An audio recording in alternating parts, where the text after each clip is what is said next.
Palmiers, sable blanc et eau translucide. C'est cela que Cléante et Emma étaient venues chercher aux Philippines. Et au départ, ça partait plutôt bien pour leurs vacances de rêve.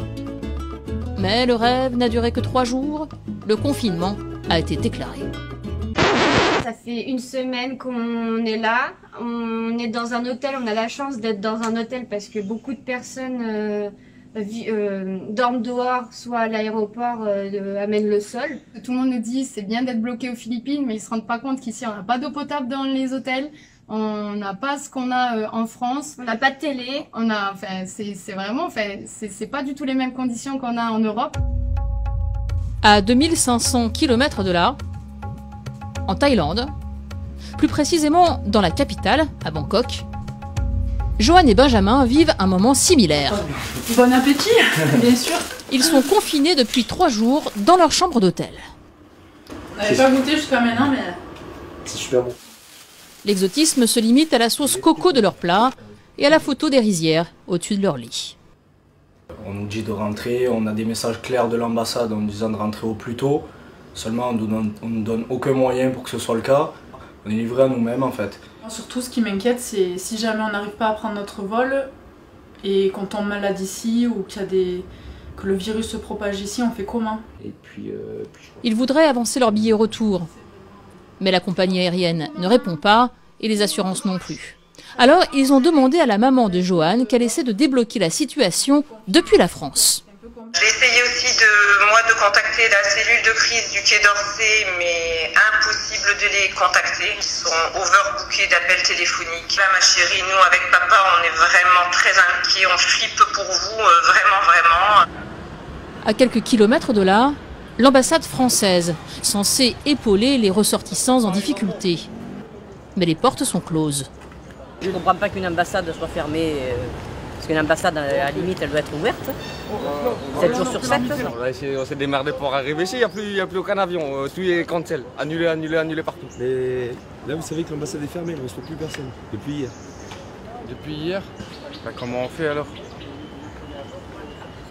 Ce qu'ils ignorent, c'est que la situation va encore empirer. Le lendemain, le pays du sourire demande officiellement à tous les touristes de quitter le territoire. Les rues, habituellement bondées, sont désertées. La situation se complique pour Joanne et Benjamin. C'est fini. Vous fermez? Oui, tous les hôtels de Bangkok ferment à midi. La bonne nouvelle, c'est qu'ils ont pu acheter un billet pour partir plus tôt. 2200 € tout de même, 4 fois plus cher que leur premier billet. L'avion est prévu pour demain, mais le vol sera-t-il bien maintenu?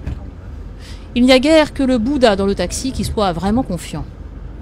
Je stresse un petit peu là pour savoir si je vais pouvoir rentrer près de ma famille.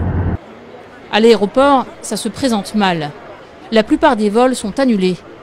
Et nos 2 touristes français sont loin d'être les seuls à vouloir rentrer en France.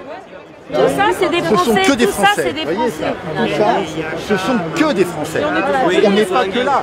Voilà, levez les bras, les Français, levez les bras. Voilà, tout ça, c'est les Français. Les Français. Allez Macron! Non, c'est les listes. Des gens bloqués. Les billets sont passés à des tarifs mais exorbitants en quelques heures. C'est inadmissible en fait. Inadmissible. Alors qu'on a des billets retour à la base. Problème, est-il bien judicieux en pleine pandémie de camper tous ensemble à l'aéroport? On est parti pour 5 jours. On ne peut pas se laver et dormir à même le sol, c'est ingérable. On attend que le gouvernement envoie une flotte d'avions Air France, que ceux qui veulent, pour rapatrier l'intégralité des Français qui sont là. On veut rentrer en France. On veut rentrer en France. On veut rentrer en France. On veut rentrer en France. À Paris, au Quai d'Orsay, la cellule de crise s'affaire, mais les journalistes n'ont pas le droit de la filmer. Il faut dire que l'ampleur de la situation est inédite. 130 000 Français à rapatrier de 137 pays. Tout le monde est sur le pont, H24, 7 jours sur 7, que ce soit à Paris avec le centre de crise, que ce soit vraiment dans les ambassades, les consulats. Maintenant, ce qui se passe, c'est qu'il y a eu un tel afflux, puisque tout cela a été des retours précipités, que même avec la meilleure bonne volonté, lorsque vous êtes 10, 15 dans une cellule locale de crise, eh bien, vous n'avez pas matériellement la possibilité de répondre à tout le monde en même temps. À mettre au crédit de la diplomatie, tout de même, le rapatriement des 2 amis qui étaient bloqués dans leur chambre aux Philippines.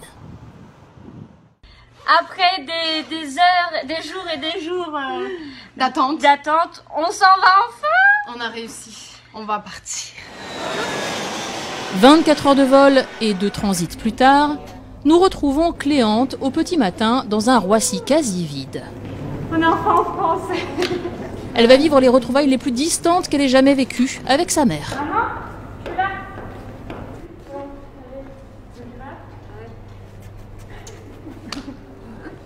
C'est bizarre comme retrouvaille, non? Ouais, on peut pas se toucher. On peut pas se faire de bisous, mais bon...